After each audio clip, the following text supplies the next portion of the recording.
dear friends. Greetings to you all from St. Paul of the Cross Retreat Center.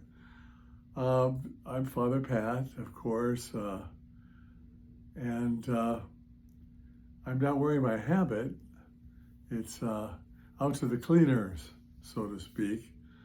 Actually, I'm the one who's been out to the cleaners, having had a surgery recently, a lot of side complications, and I'm still trying to get back in the groove. But they really wanted me to do this video for the fourth Sunday of Advent. And I'm very happy to share a few thoughts with you on this day. The readings are just profound. They're just beautiful. The first reading, of course, with the beautiful iconic image of the Virgin conceiving the child. And we all just think of our Blessed Mother holding the child Jesus in her arms.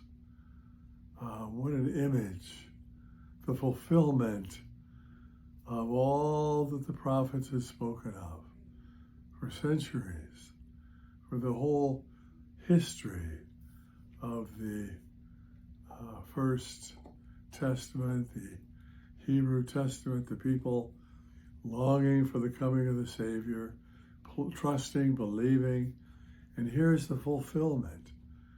The Virgin holding the child, miraculously conceived, miraculously conceived. So if I may, let me go back to our gospel from our first reading. And the words begin so beautifully, and this is how the birth of Jesus Christ, our Savior, came about. Mary, then with child, betrothed to Joseph. This gospel is precious because it gives us a little time to walk with him, to be with him, to think about him. The temptation of this good, righteous man to have to set aside his beloved, whom surely he loved by now, and because she's with child, and yet not wanting to embarrass her at all, the sensitivity of this good, kind man. And he instead trusts and thinks, it's almost like he said, I've got to think this out, I've got to wait and see, trust in the Lord. And the angel appears to Joseph and said, don't be afraid. It is by God that this has happened. The Virgin has conceived the child. And that brings us back to our opening image. The child Jesus, born of the Virgin Mary, cared for and loved by Joseph, his father. That's the Easter greeting. That's the wonderful greeting of this fourth Sunday of Advent. And yet there's more. There's more because the scriptures tell us at the end of the first reading, and he shall be named Emmanuel, God with us. And that's where I found myself thinking about things these days. God with us, the mystery of the Epiphany, the mystery of the Word made flesh. The Word became flesh and dwelt among us. The faithful God who promised he would send us a Savior, and so he did. God with us. I kept thinking about what those words meant, what they mean to me today. Do we need God to be with us?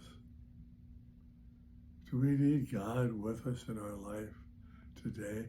Do we need a Savior today? God with us, a Savior, a Savior. We do need that Savior presence of God.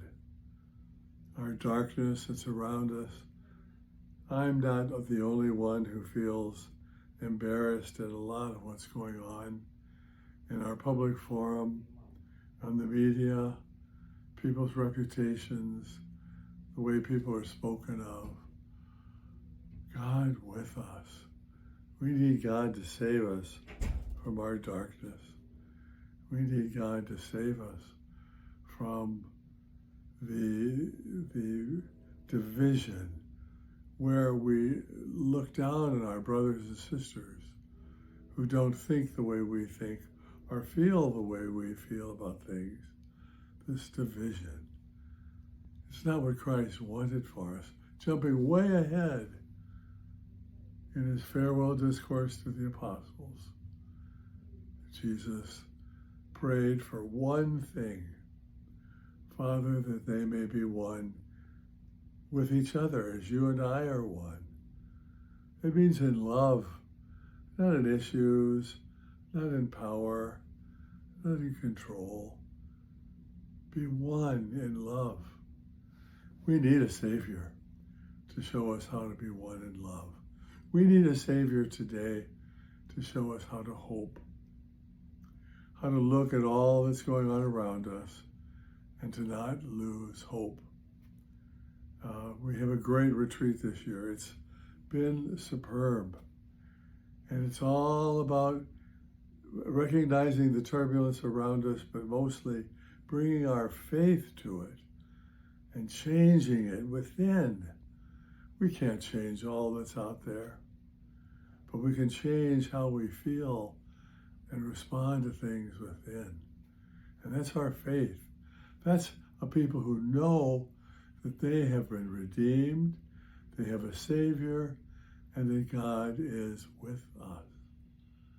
That's what we need so desperately today.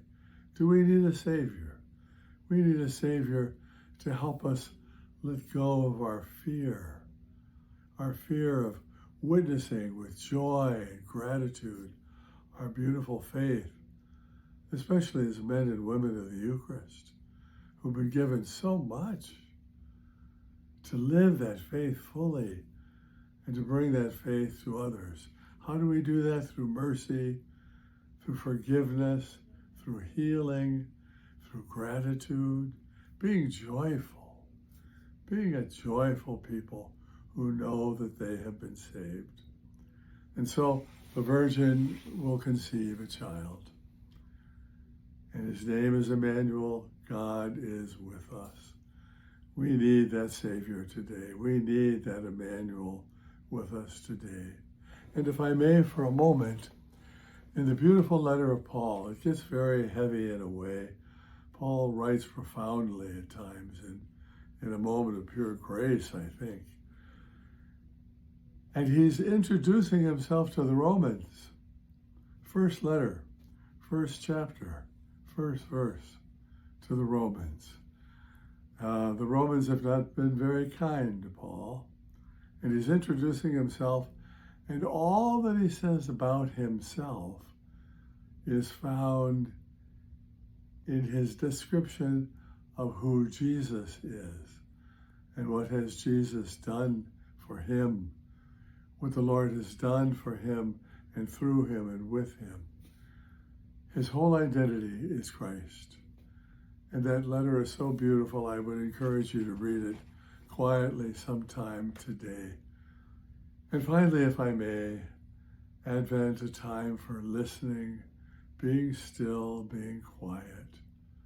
Let's do that. Let's turn off the noise.